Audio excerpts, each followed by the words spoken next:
Lok Sabha seat पर ब्रिजेश सिंह को ticket दिया जाएगा, वो मैदान में होंगे, क्या कहेंगे आप? हमारे पिताजी ने स्टेटमेंट ये नहीं दिया है। हमारे पिताजी ने स्टेटमेंट ये दिया है कि एनडीए प्रयास करे ना। हमको क्या प्रयास करना है? हमको गाजीपुर सीट चाहिए भी नहीं। हमको जो सीट चाहिए वो सीट पर तैयारियां चल रही हैं। सुहेलदेव भारतीय समाज पार्टी एनडीए का हिस्सा है और 80 सीट की तैयारी कर रही है। 80 सीट पर हम लोगों को विजय पताका लहराना है। बाकी रण का मैदान है, कौन हारेगा कौन जीतेगा बात की बात है, लेकिन हमारी तैयारी 80 सीट पर है। कौन चुनाव लड़ेगा, ब्रिजेश सिंह लड़ेंगे कि धनंजय सिंह लड़ेंगे कि कौन लड़ेगा, इसके बारे में हम नहीं बता सकते हैं। सुहेलदेव भारतीय समाज पार्टी कभी भी इसके पक्षधर नहीं है कि ऐसे साथियों को जो है लाया जाए। वो एनडीए के भाजपा में उनके लोग एमएलसी हैं, वो अपना बतिया में ना। सुहेलदेव भारतीय समाज पार्टी को चुनाव लड़ाना होगा गाजीपुर से, तो हम अपने प्रमुख जी को लड़ाएंगे। हम इनको लड़ा देंगे भाई, हम क्यों उनको लड़ाएं? अगर सीट मिलती है हमको तो हम अपने पार्टी की कार्यकर्ता को लड़ा देंगे। तो वो अलग का विषय है। सुहेलदेव भारतीय समाज पार्टी अपने काम पर विश्वास करती है और सही दिशा में है। अरविंद जी, अभी आपने एक सवाल भी पैदा कर दिया। सुभाषपा लोकसभा कौन सी सीटें, किन सीटों पर लड़ना चाहेगी, किन सीटों की मांग कर रही है? सुहेलदेव भारतीय समाज पार्टी 5 सीटों की मांग कर रही है। पूरा पूर्वांचल की 5 सीटें हैं और उन 5 सीटों में वो भी सीटें हैं जो सीटें अभी विगत समयों में भारतीय जनता पार्टी हारी हुई है। तो उन्हीं सीटों में से हमको सीटों की आवश्यकता है और सीटें मिलेंगी भी, पार्टी लड़ेगी भी, उसमें कहीं कोई संदेह नहीं। घोसी उपचुनाव हारने के बाद क्या एक बार फिर से चैलेंज के रूप में स्वीकार करेंगे आप लोकसभा चुनाव? महाराज, सुहेलदेव भारतीय समाज पार्टी किसी को चैलेंज मानती ही नहीं है। हम अपने हमेशा कार्य को चैलेंज मानते हैं, हम अपने संगठन को चैलेंज मानते हैं। देखा, अंधे के हाथ में बटेर लग गए से ना, वो निशानेबाज ना हो जाला, ठीक ना। और वहाँ घोसी का प्रदेश दूसरा है, लाख विरोध था। बीएसपी कैंडिडेट उतार दी होती, अगर बीएसपी कैंडिडेट उतार दी होती तो सबको अपनी अपनी हैसियत पता चल जाती। वो फालतू में ये सब बकवास प्रश्न है। अरविंद जी, देखा जाए तो राहुल गांधी का एक बयान चल रहा है, चर्चाओं में है। देश के प्रधानमंत्री के उन्होंने एक पनौती जो अपने भाषण में दिया है, उस पनौती को लेकर आप क्या कुछ कहेंगे? अरे उनको तो लोग पप्पू भी कहते हैं। उनको तो लोग पप्पू भी कहते हैं, तो पहले खुद पर तो देखे कि हमको पप्पू लोग क्यों कहते हैं। राहुल गांधी जी अगर एक्चुअल में पॉलिटिकल होते तो इस प्रकार का स्टेटमेंट नहीं देते।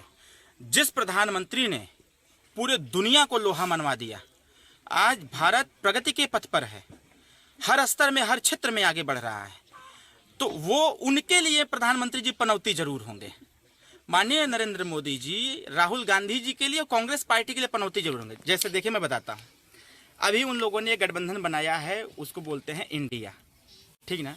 मेरा एक स्टेटमेंट आया था कि ये जो गठबंधन है, मैं बहुत पहले जब इसका निर्माण लोग कर रहे थे, मैंने एक स्टेटमेंट दिया था कि लोकसभा चुनाव आते आते ये सब के सब अलग अलग हो जाएंगे। माननीय अखिलेश यादव जी का भी कुछ दिन पहले स्टेटमेंट आया कि मैं उत्तर प्रदेश में अकेले चुनाव लड़ूंगा। कहाँ गया गठबंधन?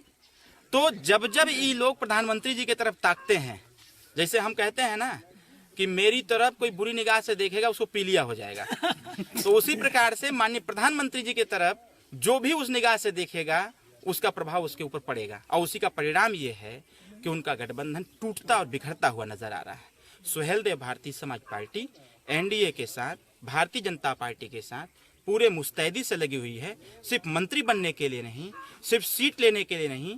हम पूर्व की सरकार में भी थे, आगे भी सरकार में रहेंगे। पूर्व की सरकार में रहे तब भी वंचित वर्गों के हिस्से की बात किए, तब भी बेरोजगार नौजवानों की बात किए, बेहतर शिक्षा की बात किए, ग्रामीण क्षेत्र के विकास की बात किए, जो गरीब खाए बिना मर रहा था उसके भोजन की बात किए, जो दवाई के अभाव मर जा रहा था उसके दवाई की बात किए, जो अच्छी शिक्षा प्राप्त नहीं कर पा रहा था उसकी शिक्षा की बात किए, और बहुत सारे बदलाव भी हुए। उन बदलाव को देखते हुए अगर भारतीय जनता पार्टी ने इस चीज को कहते हुए पाया गया है कि ओम प्रकाश राजभर इंपॉर्टेंट है हमारे लिए, तो ओम प्रकाश राजभर देश हित में उनके साथ खड़ा है और आने वाले समय में मंत्री बनावे चाहे मत बनावे, ओम प्रकाश राजभर विचारधारा की लड़ाई लड़ता है, गरीब कल्याण की बात करता है। वो भी अंतिम व्यक्ति। हम किसी अमीर की पैरवी नहीं करते, हम उनकी बात करते हैं कि जब हम गांव में जाते हैं तो बूढ़ी माँ, 90 साल की बूढ़ी माँ जब लाठी लेके आती है और एक बात कहती है कि बाबू हमारा आवास अभी तक नहीं बन पाया, हम उसकी लड़ाई लड़ते हैं। हम उस गांव में जाते हैं, उस परिवार के पास जाते हैं जो परिवार ये कहता है कि रात को मेरे घर में भोजन नहीं बना था, हम उसकी रहनुमाई करते हैं, हम उसकी बात करते हैं। हम उसकी बात करते हैं जब थाने पे कोई व्यक्ति जाता है, उसके साथ न्याय नहीं होता है तो उसकी बात हम करते हैं, उसकी लड़ाई हम लड़ते हैं। बाकी जो मजबूत लोग हैं वो तो अपनी व्यवस्था खुद ही टाइट कर लेते हैं। अरविंद जी, लास्ट प्रश्न है कि मंत्री पद की अब चाह नहीं, सिर्फ गठबंधन धर्म निभाएंगे क्या? एकदम निभाएंगे भैया। हम गए थे पिछली बार भी, समाजवादी पार्टी, हम सोचे कि पिछड़ों की पार्टी है, मिल करके काम किया जाएगा। लेकिन वहाँ जाने के बाद हमको ऐसा लगा कि वो तो शंकर भगवान वाली कहावत रिपीट हो गई। जब मैं अंदर गया, सब कुछ देखा, ताका, बात किया, बातचीत किया, 22 सीट का दावा करके सीटों की सूची मैंने दिया। हमारी जो सीटें थी उन सारी सीटें अपोजिट हो गई, सब सीटें खत्म हो गई, अपने मन से लोगों ने सीट दे दिया। जब हम देखे कि ये तो हमारी पार्टी को समाप्त करने का बंदोबस्त किया जा रहा है। माननीय मुलायम सिंह यादव जी से जब एक पहली बार मैं मिला था तो माननीय मुलायम सिंह यादव जी ने बाबूजी को समझाते हुए यही कहा था कि बड़े दरबार में कभी मत जाना, अपनी ताकत बढ़ाओ, संगठन मजबूत करो, कार्यकर्ताओं, वोटरों, मतदाताओं, समर्थकों के लिए लड़ो, भिड़ो, संघर्ष करो।